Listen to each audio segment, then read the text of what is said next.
Perkenalkan, nama saya Frederick Andrew Jesse dengan NIM 167235509. Saya akan menjelaskan tentang tahapan awal. Tahapan pertama adalah inisialisasi data. Inisialisasi data dilakukan dengan mengimport dua library yang umum digunakan dalam data analisis, yakni Pandas dan juga Matplotlib. Selain itu, data akan diletakkan pada folder yang sama sehingga mempermudah program untuk membaca data. Selain itu, data dalam format Excel perlu disesuaikan agar bisa membaca data dalam Excel.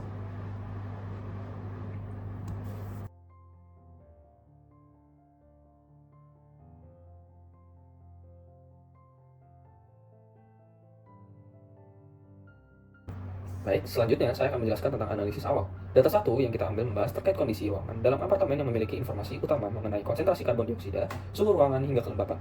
Data 1 akan memudahkan seseorang untuk memilih apartemen beserta jenis ruangan yang sesuai dengan keperluan orang tersebut. Format dari data 1 adalah XLSX dengan dimensi 27 kolom dan 10.769 baris. Ukuran file adalah 1.437.302 bytes. Data 1 diambil dari sebuah website, yaitu kaggle.com, mengenai room occupation detection. Selanjutnya saya akan menjelaskan tentang karakteristik data. Data 1 memiliki 27 kolom, yang dominan merupakan tipe data kuantitatif kontinu yang diambil hanya pada saat tertentu. Untuk setiap kolom pada data 1, data kosong adalah 0%. Selanjutnya saya akan menyebutkan kolom-kolom yang ada, yaitu date time, indoor CO2 concentration, indoor operative temperature, indoor relative humidity, current value minus average last hour CO2, current value minus average last hour operative temperature, current value minus average last hour relative humidity, average CO2 last hour, lalu ada average operative temperature last hour, average relative humidity last hour, office, kitchen, living room, hour of the day, day number of the week, day of year, day label, occupancy ground truth, lalu ada floor area, apartment number, dan yang terakhir room type. Untuk integer 64, data merupakan integer yang berarti bilangan bulat. Untuk objek yang berarti categorical, dan float 64 yang berarti bilangan real. Berikutnya adalah statistik data. Berikut adalah sampel data berdasarkan 10 kamar yang memiliki konsentrasi CO2 tertinggi dari keseluruhan data.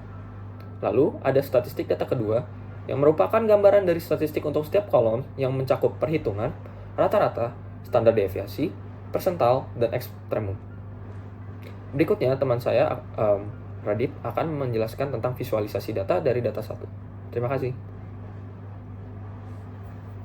Baiklah, setelah melihat statistik sederhana dari teman saya, kemudian juga bagaimana dengan tipe data yang telah diberikan, kita tidak mungkin akan mengamati setiap data secara rinci yang terdiri dari 27 kolom dan hampir 10.800 baris. Maka dari itu, kita memerlukan satu metode yang akan dapat memperlihatkan karakteristik data dengan lebih mudah. Salah satunya adalah dengan visualisasi data yang sesuai.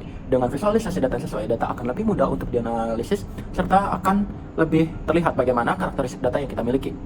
Langsung saja ke bagian visualisasinya. Visualisasi yang pertama adalah visualisasi dengan tipe pie. Tipe pie ini akan sesuai apabila kita ingin mengetahui jumlah perbandingan dari masing-masing variabel yang kita masukkan. Misalnya kita ingin mengetahui perbandingan tiap apartemen number. Nah, ketika dimasukkan akan terbentuk sebuah daerah yang akan mewakili besaran jumlah dari keseluruhan. Misalnya pada apartemen nomor 4 ini mewakili 1/4 dari keseluruhan apartemen yang dianalisis. Nah, selanjutnya adalah tipe scatter plot yang menunjukkan hubungan antara dua buah variabel yang ingin kita analisis korelasinya. Nilai dari scatter plot ini akan terlihat dengan jelas apabila nilai dari korelasi tersebut mendekati 1 atau mendekati -1, atau menunjukkan hubungan yang sangat positif atau menemukan hubungan yang berbanding terbalik. Sedangkan jika hubungan tersebut mendekati 0 atau hampir tidak memiliki korelasi, seperti pada contoh ini adalah keadaan konsentrasi CO2 indoor dengan temperatur itu mendekati 0, maka data yang ditimbulkan dengan scatter plot akan timbul secara acak seperti visualisasi berikut. Kemudian visualisasi yang ketiga adalah dengan menggunakan diagram batang. Diagram batang ini akan mempermudah apabila kita ingin mengetahui range suatu data yang tidak kontinu. Nah, seperti contoh ini adalah bagaimana diagram batang dari suhu relatif dalam ruang yang dibagi berdasarkan tipe ruangan dan diambil satu data tertingginya atau data maksimumnya. Kita juga dapat mengambil lebih dari satu data maksimum seperti berikut. Kemudian juga selain itu ada korelasi seperti yang telah saya sampaikan, di mana korelasi tersebut akan dicari dengan df.core yang nilainya semakin mendekati 1 akan semakin berbanding lurus, sedangkan semakin mendekati -1 akan berbanding negatif. Kemudian jika semakin mendekati 0, data tersebut tidak memiliki korelasi atau hampir tidak memiliki hubungan sama sekali. Sekarang kita ke inisialisasi data kedua. Nah, pertama analisis awal.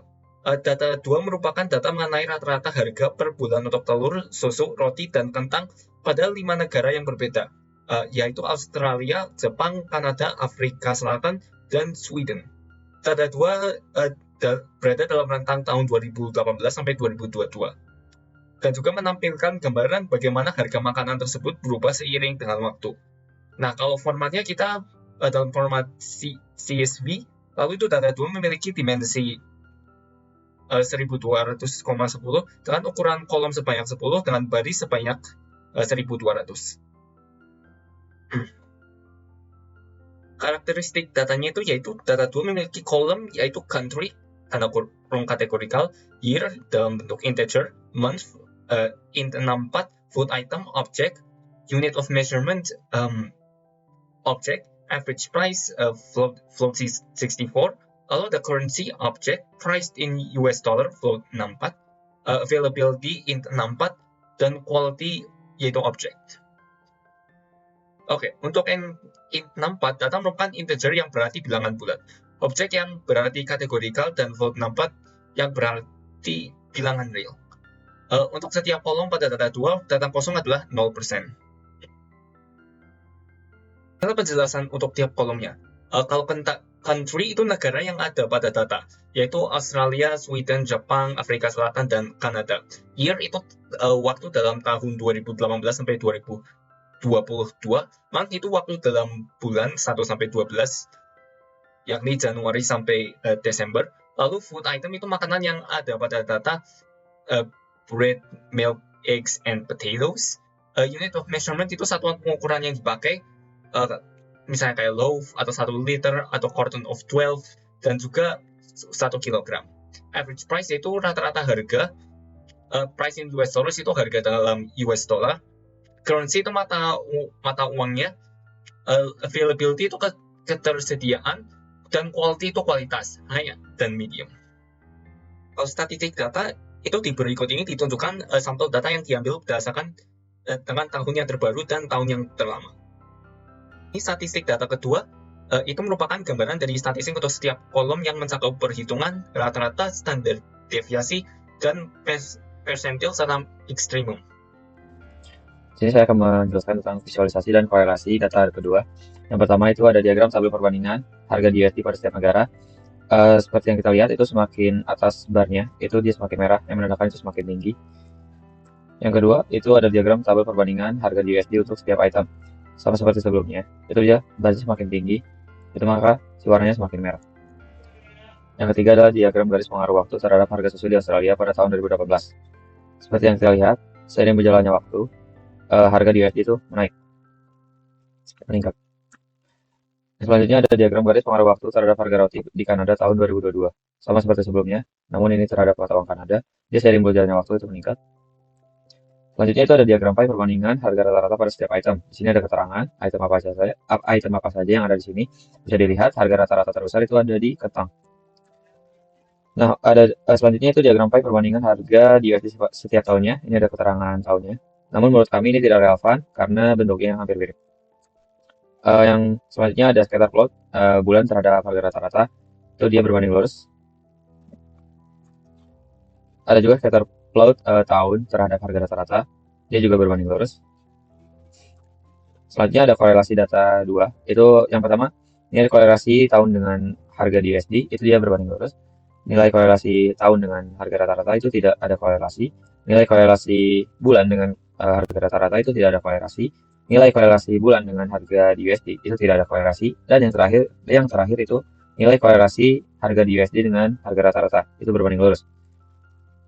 Ini adalah scatter plotnya. Sudah lihat. Ini adalah scatter plot data sebelumnya. Terima kasih. Perkenalkan, nama saya Fadenta Alicia Ferdiansyah dengan NIM 167232209. Di sini saya akan memaparkan terkait sensor data. Data yang kami gunakan merupakan sensor data berupa DHT sensor, yaitu Digital Humidity and Temperature Sensor dalam setahun. Data tersebut bermanfaat untuk menganalisis dan mengorelasikan antara temperatur atau suhu dan juga kelembapan. Dapat disimpulkan bahwa DHT sensor merupakan sistem yang bermanfaat untuk suatu hal yang membutuhkan pemantauan dan pengendalian suhu serta kelembapan. Data memiliki format CSV dengan 5 kolom dan 385.872.000 baris. Selain itu, sensor data memiliki ukuran file sebesar 24.850.865 bytes. Selanjutnya, saya akan memaparkan terkait karakteristik data dari sensor data, yang terdiri dari time, heat index, humidity, dan juga temperatur. Di mana nomor sendiri merupakan integer yang berarti bilangan bulat, time merupakan objek yang berarti kategorikal, heat index, humidity, dan juga temperatur merupakan float yang berarti bilangan real. Selanjutnya, untuk setiap kolom pada sensor data merupakan data kosong atau 0%. Berikut merupakan program Python terkait tentang atribut data.